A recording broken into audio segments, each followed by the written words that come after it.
સૌને નમસ્કાર।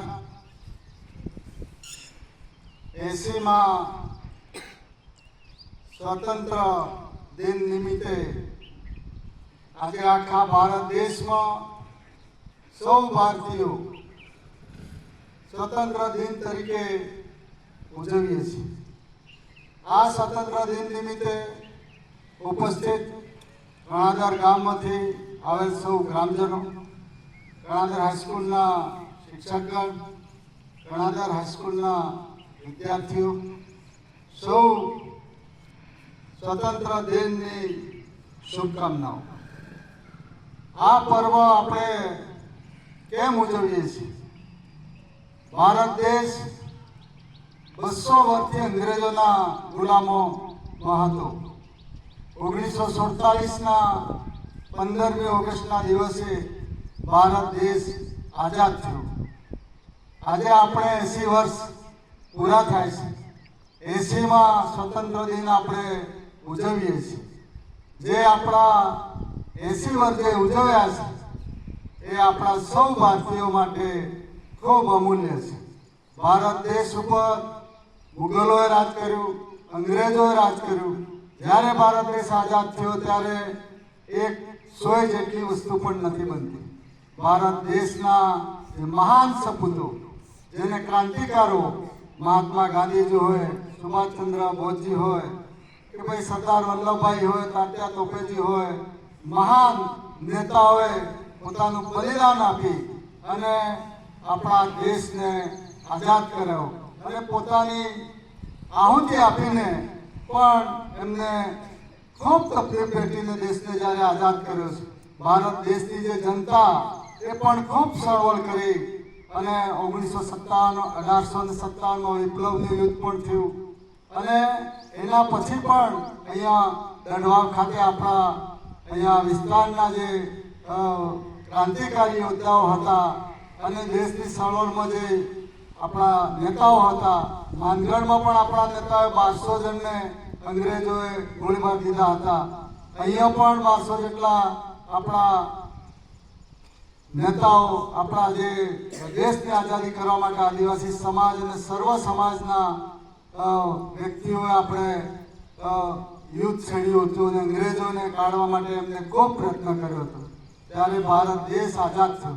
એના પછી આઝાદી મળ્યા પછી આપણા ભારત દેશના નેતાઓએ ખૂબ આગળ પ્રગતિ કરી, દેશને ખૂબ આગળ લાવવા પ્રયત્ન કર્યો છે।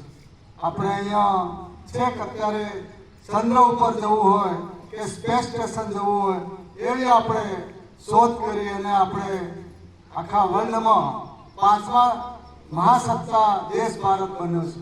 ભારત દેશમાં એન્જિનિયરો હોય, ડોક્ટરો હોય કે પછી સાયન્ટિફિક વૈજ્ઞાનિકો હોય, ખૂબ પ્રગતિ કરી છે અને એ પ્રગતિના અનુસંધાને આપણે આજે હરણફાળ તરફ વિશ્વના દેશો તરફ જઈ રહ્યા છે। એ આપણે સૌની મહેનત અને આપણું યોગદાન છે।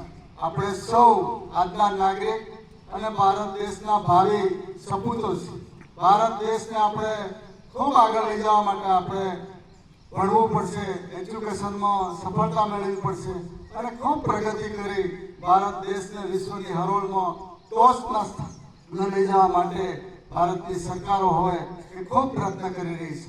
ભારતનું કરોડો રૂપિયાનું બજેટ પણ દરેક વિભાગોમાં વપરાય છે। એ રીતે આપણા દેશના રક્ષણ માટે આપણા સૈનિકો જ્યારે આર્મી હોય, સીઆરપી હોય, બીએસએફ હોય, ભારત દેશ ઉપર એના બોર્ડર ઉપર નોકરી અને સર્વિસ કરી ભારત દેશનું રક્ષણ કરે, આપણા સૌનું પણ રક્ષણ કરે છે। એટલે આપણે સૌએ એમને આ દેશનું રક્ષણ કરે એવા સૈનિકો જે એમના આપણા માટે 24 કલાક આપણે જાગતા રહેશે એવા સૈનિકો માટે પણ આપણે એક વખત સલામી આપી દઈશું। આપણા દેશ માટે જે બલિદાન આપ્યું છે એવા સૈનિકોને પણ આપણે સેલ્યુટ આપીશું। જેથી ભારત દેશ ઉપર જે કંઈ આપણે પ્રગતિ કરવાની છે એ પ્રગતિ આપણે સૌએ ભેગા મળીને કરવાની છે। ભારત દેશ આઝાદ તો થઈ ગયો, 80 વર્ષ થઈ ગયા અને આપણે હવે પછીના સમયમાં જે કંઈ પ્રગતિ કરવાની છે આપણે સૌ ભેગા મળીને કરવાની છે। એના પહેલા આપણે શિક્ષણ એક એવી વસ્તુ છે કે શિક્ષણ થકી આપણે સૌ મેળવી શકીશું। એટલે આપણે સૌથી પહેલા શિક્ષણ મેળવી અને આપણા ઉચ્ચ કોટીના સંસ્કારો મેળવી અને ભારત સરકારની દરેક જગ્યાએ નોકરીઓનું વ્યવસ્થા ગોઠવેલી છે, એમાં આપણે ગોઠવી અને યોગદાન ભારત દેશને આપવાનું છે.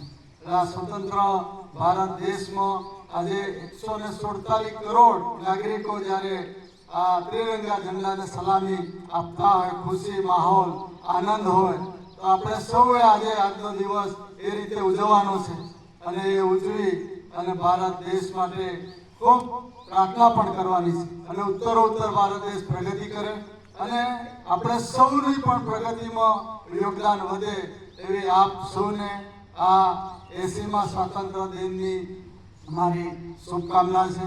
જય હિન્દ, જય ભારત. ભારત માતા કી જય.